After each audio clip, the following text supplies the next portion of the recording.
Nabang si penunggang paus. Pada suatu masa, saat Pulau Andalas dipimpin oleh Sultan Alam, datanglah raja dari negeri penyu bernama Simeulue. Simeulue menjumpai Sultan Alam dan berkata, "Sultan Alam yang perkasa, hamba datang ke istana Tuan untuk mengadukan permasalahan yang sedang kami hadapi." Jelas Simeulue dengan air mata berlinang. "Wahai Raja Penyu sahabatku, sampaikanlah hal yang menyebabkan engkau gelisah dan bersedih," pinta Sultan Alam. "Negeri penyu hamba sudah tidak aman lagi. Seekor naga raksasa bernama Smong telah menyerang dan membunuh rakyat hamba. Setiap hari selalu ada korban yang jatuh. Sebagian rakyat hamba sudah mengungsi ke penjuru dunia karena khawatir akan dimangsa oleh Smong, si naga raksasa itu," jelas Raja Penyu sambil menangis. Sultan Alam terpukul mendengar penderitaan rakyat dari negeri penyu. Beliau sangat sedih atas kejadian tersebut. "Sahabatku, aku akan membantu negeri penyu mengusir naga Smong tersebut," janji Sultan Alam dengan suara bergetar. Tidak lama kemudian, Sultan Alam mengumpulkan para menteri dan panglima Kesultanan Alam. Ia menceritakan penderitaan Raja Penyu dan rakyatnya. Maka berdirilah panglima laut dan berkata, "Paduka Sultan Alam, perkasa dan bijaksana, izinkan hamba berbicara." "Silakan Panglima Laut," Sultan mempersilahkan. "Sudah banyak laporan dari kapal dagang dan nelayan-nelayan dari Barus. Ketika berlayar, mereka melihat makhluk raksasa dari kejauhan.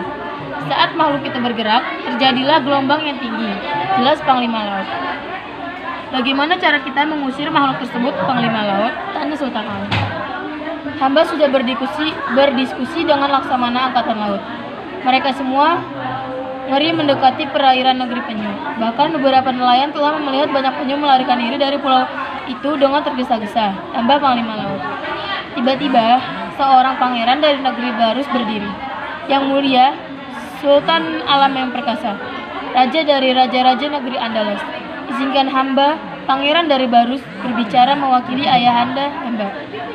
"Silakan Ananda, putra raja dari negeri Barus," Sultan mempersilahkan.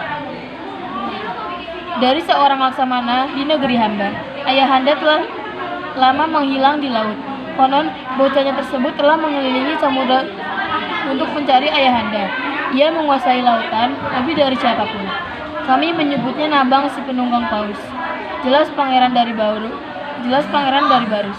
"Namun hamba tidak tahu keberadaan bocah tersebut saat ini karena dia selalu berpindah-pindah," tambah pangeran dari Barus. "Lalu bagaimana kita menemukannya?" tanya Sultan Alam. "Kita bisa mengenali tanda-tanda kehadirannya apabila kita mendengar suara seluring yang sangat merdu tetapi menyayat hati dan penuh kesedihan. Itu tandanya Nabang si penunggang paus ada di sekitar daerah tersebut," jelas pangeran dari Barus. Sultan Alam terkesima mendengar hal tersebut. Setelah pertemuan selesai, Sultan memanggil sahabatnya si Elang Raja. Elang Raja, terbanglah engkau dan carilah seorang bocah bernama Nabang si penunggang paus. Saya ingin bertemu dengannya," perintah Sultan kepada Elang Raja. Maka terbanglah si Elang Raja menunaikan perintah Sultan. Keesokan harinya, saat matahari mulai terbit di depan Istana Alam, berdirilah seorang bocah kurus berperawakan tinggi dengan seluring yang menggelantung di dadanya. "Hamba diminta menghadap Sultan Alam yang perkasa, raja dari raja-raja negeri Andalas," jelas bocah tersebut kepada pegawai istana. Setelah itu, pengawal istana membawa bocah tersebut ke dalam istana untuk menghadap sang sultan yang semalaman tidak bisa tidur karena memikirkan malapetaka yang menimpa sahabatnya, Raja Penyu. "Engkaukah Nabang si penunggang paus?" tanya Sultan penasaran. "Benar tuanku, hamba adalah Nabang yang paduka maksud," jawab bocah itu. "Nyanyikanlah sebuah lagu untukku," pinta Sultan. "Hamba hanya menyanyikan lagu kesedihan paduka tuanku." "Ya, saya ingin mendengarkannya," pinta Sultan Alam. Bocah tersebut mulai meniup seluringnya. Sultan dan orang-orang di istana yang mendengar aluran seluring tersebut seketika mengalirkan air mata karena merasakan kesedihan yang mendalami dari alunan seluring tersebut.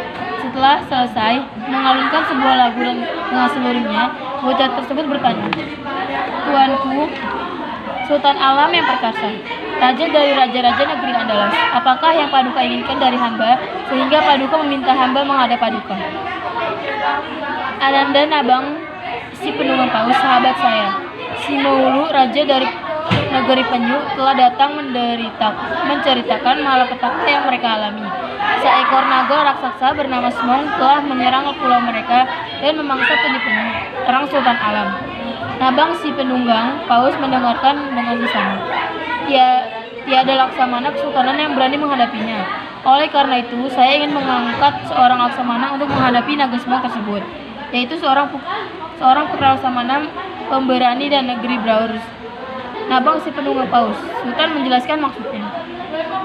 Sebuah kapal besar lengkap dengan peralatan perang dan pasukan angkatan laut pilihan sudah kami siapkan untuk Ananda Laksamana.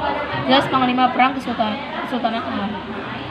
Sebuah kapal besar lengkap dengan peralatan perang dan pasukan angkatan laut disiapkan untuk Ananda Laksamana. Jelas Panglima Perang Kesultanan Alam. Nabang si penunggang Paus masih terkesima, sehingga tidak terucap sepatah kata pun dari mulutnya. Hingga akhirnya dia tersadar dan berkata, Sultan Alam yang perkasa, tiada makhluk yang mampu mengalahkan naga Smong tersebut. Hamba tidak perlu kapal dan pasukan karena akan sia-sia. Biarlah hamba yang sendiri menjalankan perintah Tuanku. Setelah memberi penghormatan kepada Sultan Alam, Nabang si penunggang Paus pergi meninggalkan istana menuju pantai sambil meniup suling dengan alunan kesedihan. Keesokan harinya, di samudra dekat negeri Penyu, terjadilah pertarungan yang dahsyat antara seorang bocah. Beberapa kali bocah tersebut terlempar dari punggung ikan paus karena terpukul oleh ekor naga. Beberapa kali pula naga terjerembab ke dasar samudra karena serbukan ikan paus. Namun, pertarungan yang dahsyat tersebut sepertinya akan dimenangi oleh naga Smong karena ikan paus sudah terhuyung-huyung dan jatuh ke dasar samudra. Sedangkan naga Smong terus menyerangnya.